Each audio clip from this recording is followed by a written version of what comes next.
ಹಲವಾರು ಬಗೆಯಲ್ಲಿ ನಾವು varieties of chicken chops, chicken ಗ್ರೇವಿನ ಮಾಡ್ಬೋದು. ಬಟ್ ಈ ವಿಡಿಯೋದಲ್ಲಿ ತೋರಿಸಿರೋ ಥರ ಒಂದ್ಸತಿ ಈ ಮೆಥಡಲ್ಲಿ ಟ್ರೈ ಮಾಡಿ.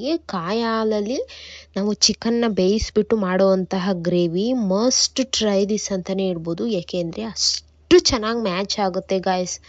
ದೋಸೆ, ಇಡ್ಲಿ, ಚಪಾತಿ, ಅನ್ನ, ಮುದ್ದೆ ಯಾವುದಕ್ಕಾದ್ರೂ ಮ್ಯಾಚ್ ಆಗುತ್ತೆ. ಆ ಥರ ಇರುತ್ತೆ ಈ ಗೊಜ್ಜು. ಈ ರೆಸಿಪಿ ಮಾಡಲಿಕ್ಕೆ ಮೊದಲಿಗೆ ಮೀಡಿಯಮ್ ಸೈಜ್ ಆಗೋಷ್ಟು ಈರುಳ್ಳಿ, ಒಂದು 10-15 ಹಸಿರುಮೆಣಸಿನ್ಕಾಯಿ, ಒಂದು ಟೊಮೆಟೊ, ಸ್ವಲ್ಪ ಹುರುಗಡ್ಲೆ, ಸ್ವಲ್ಪ ಕೊತ್ತಂಬರಿ ಸೊಪ್ಪು, ಸ್ವಲ್ಪ ಶುಂಠಿ, ಸ್ವಲ್ಪ ಬೆಳ್ಳುಳ್ಳಿ, ಇಷ್ಟನ್ನು ನಾನು ರೆಡಿ ಮಾಡಿಕೊಂಡು ಎತ್ತಿಟ್ಕೊಂಡಿದ್ದೀನಿ.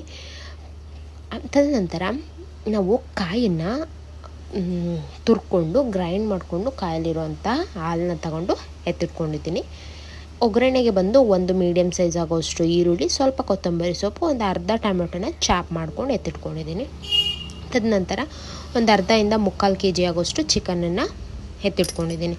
ಒಂದು ಫ್ರೈಯಿಂಗ್ ಪ್ಯಾನ್ಗೆ ಮೊದಲಿಗೆ ಎಣ್ಣೆನ ಹಾಕ್ಕೊಬಿಟ್ಟು ಎಣ್ಣೆ ಚೆನ್ನಾಗಿ ಬಿಸಿಯಾದ ನಂತರ ಸ್ಪೈಸಸ್ಗಳು ಬಂದು ಚಕ್ಕೆ, ಲವಂಗ, ಮೆಣಸು 3ನ್ನ ಫಸ್ಟ್ ಹಾಕ್ಕೊಂಡು ಚೆನ್ನಾಗಿ ಫ್ರೈ ಮಾಡಿದ ನಂತರ ಕಟ್ ಮಾಡಿರುವಂತಹ ಈರುಳ್ಳಿ, ಹಸಿರು ಮೆಣಸಿನ್ಕಾಯಿ, ಶುಂಠಿ ಮತ್ತು ಬೆಳ್ಳುಳ್ಳಿನ ಹಾಕ್ಕೊಂಬಿಟ್ಟು ಚೆನ್ನಾಗಿ ಅದನ್ನು ಗೋಲ್ಡನ್ ಕಲರ್ ಬ್ರೌನ್ ಬರೋ ತನಕ ಫ್ರೈ ಮಾಡ್ಕೊಳ್ತಾ ಬನ್ನಿ. ತುಂಬ ಟೈಮ್ ಏನು ತೊಗೊಳ್ಳಲ್ಲ, ಒಂದು 15 to 30 ಮಿನಿಟ್ಸಲ್ಲಿ ಈ ಗ್ರೇವಿ ಆಗೋಗುತ್ತೆ. ಅದಕ್ಕೆ ಸ್ವಲ್ಪ ಅರಿಶಿಣನ ಸಹ ಆ್ಯಡ್ ಮಾಡ್ಕೊಂಬಿಟ್ಟು ನೀವು ಅದನ್ನು ಚೆನ್ನಾಗಿ ಮಿಕ್ಸ್ ಮಾಡ್ಕೊಳ್ತಾ ಬನ್ನಿ. ನಂತರ ಎತ್ತಿಟ್ಕೊಂಡಿರುವಂತಹ ಹುರ್ಗಡ್ಲೆ, ಸ್ವಲ್ಪ ಟೊಮೆಟೊ, ಸ್ವಲ್ಪ ಕೊತ್ತಂಬರಿ ಸೊಪ್ಪನ್ನ ಹಾಕ್ಕೊಬಿಟ್ಟು ಚೆನ್ನಾಗಿ ಮಸಾಲೆನ ಬಾಡಿಸ್ಕೊಳ್ತಾ ಬನ್ನಿ. ಮಸಾಲೆ ಎಲ್ಲ ಬಾಡ್ದಂಗಾಗಿ ಸಾಫ್ಟಾಗಿ ಆಗಬೇಕು, ಅಲ್ಲಿವರೆಗೆ ನಾವು ಬಾಡಿಸ್ಕೊಳ್ತಾ ಬರಬೇಕು. ಇದಕ್ಕೆ ನಾವು ಖಾರಕ್ಕೆ ಆಲ್ರೆಡಿ ಹಸಿರು ಮೆಣಸಿನ್ಕಾಯಿನ ಹಾಕಿರೋದ್ರಿಂದ ಬರೀ ಇದಕ್ಕೆ ಧನಿಯಾ ಪೌಡರ್ನ ಹಾಕ್ಕೊಳ್ಳಿ. ಧನಿಯಾ ಪೌಡರ್ ಹಾಕಿ ತಳ ಹತ್ತದಂಗೆ ಅದನ್ನು ಸ್ವಲ್ಪ ಫ್ರೈ ಮಾಡ್ಕೊಳ್ಳಿ. ತದನಂತರ ಅದಕ್ಕೆ 1 ಕಪ್ ಆಗೋಷ್ಟು ನೀರನ್ನು ಆ್ಯಡ್ ಮಾಡಿಕೊಂಡು ಅದನ್ನ ಬೇಯಲಿಕ್ಕೆ ಬಿಟ್ಟುಬಿಡಿ. 5 ಮಿನಿಟ್ಸ್ ಬೇಯ್ದರೆ ಸಾಕು. ಮಸಾಲೆ ಎಲ್ಲ ಚೆನ್ನಾಗಿ ಬೆಂದು ತಣ್ಣಗಾಗಲಿಕ್ಕೆ ಎತ್ತಿಟ್ಕೊಳ್ಳಿ.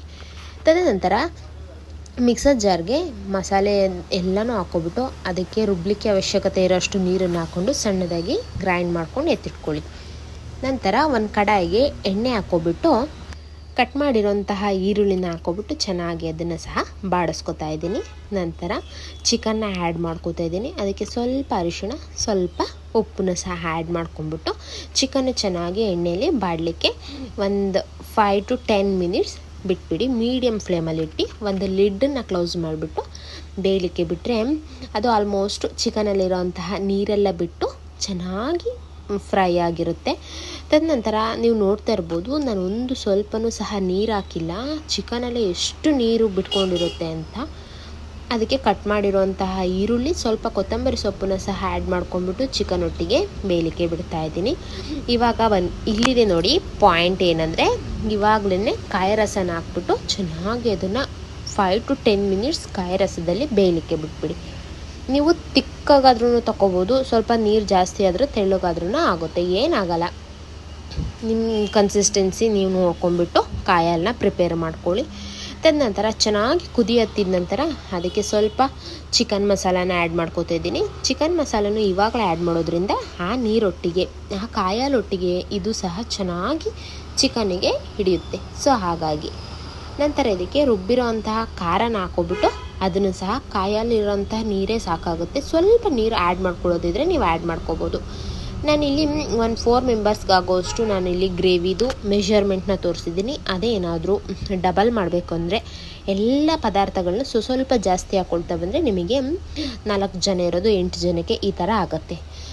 ತದನಂತರ ಅದಕ್ಕೆ ಸ್ವಲ್ಪ ಜಾರ್ ತೊಳೆದಿರೋಂತಹ ನೀರನ್ನೆಲ್ಲ ಹಾಕ್ಬಿಟ್ಟು ಕುದಿ ಹತ್ತಲಿಕ್ಕೆ ಬಿಟ್ಟರೆ ಒಂದು 5 ಮಿನಿಟ್ಸ್ ಆಗುತ್ತೆ. ಚೆನ್ನಾಗಿ ಕುದಿ ಹತ್ತಲಿಕ್ಕೆ ಶುರುವಾಗಿದೆ. ನೀವು ನೋಡ್ತಾ ಇರ್ಬೋದು, ತುಂಬ ಟೇಸ್ಟಿಯಾದಂತಹ ಘಮ ಘಮ ಅನ್ನೋಂತಹ ರೆಸಿಪಿ ರೆಡಿ ಆಗುತ್ತೆ. ದೋಸೆ, ಅನ್ನ, ಚಪಾತಿ, ಮುದ್ದೆ ಯಾವುದಕ್ಕೂ ಕಾಂಬಿನೇಷನ್ ಆಗೋಲ್ಲ ಅನ್ನೋ ಮಾತೇ ಇಲ್ಲ ಗಾಯ್ಸ್. ಎಲ್ಲದಕ್ಕೂ ಸೂಪರ್ ಕಾಂಬಿನೇಷನ್ ಆಗುತ್ತೆ. ನಾನಿಲ್ಲಿ ಮಾರ್ನಿಂಗೇ ಮಾಡಿದ್ದೆ ದೋಸೆಗೆ, ಬೆಸ್ಟ್ ಕಾಂಬಿನೇಷನ್ ಅಂತಲೇ ಹೇಳ್ಬೋದು. ಇಡ್ಲಿ ಇದ್ದಿದ್ರೆ ಇನ್ನೂ ಸೂಪರಾಗಿರೋದು. ಅಡುಗೆ ಮಾಡೋಕ್ಕೆ ಬರಲ್ಲ ಅಂದವರು ಸಹ ಇಂಥ ಈಸಿ ರೆಸಿಪೀಸ್ಗಳನ್ನ ನನ್ನ ಚಾನಲಲ್ಲಿ ನೋಡಿ ಕಲಿಬೋದು. ನಿಮಗೇನಾದರೂ ಈ ವಿಡಿಯೋ ಇಷ್ಟ ಆದರೆ ಇಲ್ಲಿವರೆಗೆ ಯಾರು ವಿಡಿಯೋ ನೋಡಿದ್ದೀರಾ ಅವ್ರಿಗೆಲ್ಲ thank you so much guys. ಇದೇ ಥರ ಹೆಚ್ಚೆಚ್ಚು ವಿಡಿಯೋಗಳಿಗೆ ಸಪೋರ್ಟ್ ಮಾಡ್ತಾ ಇರಿ. ನಾನು ಇನ್ನು ಪ್ರತಿದಿನ ಒಂದೊಂದು ಕುಕ್ಕಿಂಗ್ ವ್ಲಾಗ್ನ ವೀಡಿಯೋಸ್ ಹಾಕ್ತಾ ಇರ್ತೀನಿ. ಮತ್ತು ನಿಮ್ಗೇನಾದರೂ ವಿಡಿಯೋ ಇಷ್ಟ ಆಗಿದ್ದರೆ ಫ್ರೆಂಡ್ಸ್ ಆ್ಯಂಡ್ ಫ್ಯಾಮಿಲಿಗೂ ಸಹ ಶೇರ್ ಮಾಡಿ. ನಿಮಗೆ ಈ ಚಿಕನ್ ಚಾಪ್ಸ್ ಹೇಗೆ ಅನ್ನಿಸ್ತು ಮತ್ತು ಈಸಿ ಮೆಥಡ್ ಅಂತ ಅನ್ನಿಸ್ತಾ, ಒಂದು ಡಿಫ್ರೆಂಟ್ ಸ್ಟೈಲಲ್ಲಿ ಮಾಡೋದನ್ನ ಅಂತ ಅನ್ನಿಸಿದ್ರೆ ನನಗೆ ಕಮೆಂಟ್ ಸೆಷನಲ್ಲಿ ಒಂದು ಕಮೆಂಟ್ ಮಾಡಿ. ಇದೇ ಥರ ಹೆಚ್ಚೆಚ್ಚು ಸಪೋರ್ಟ್ ಮಾಡಿ. Thank you for watching.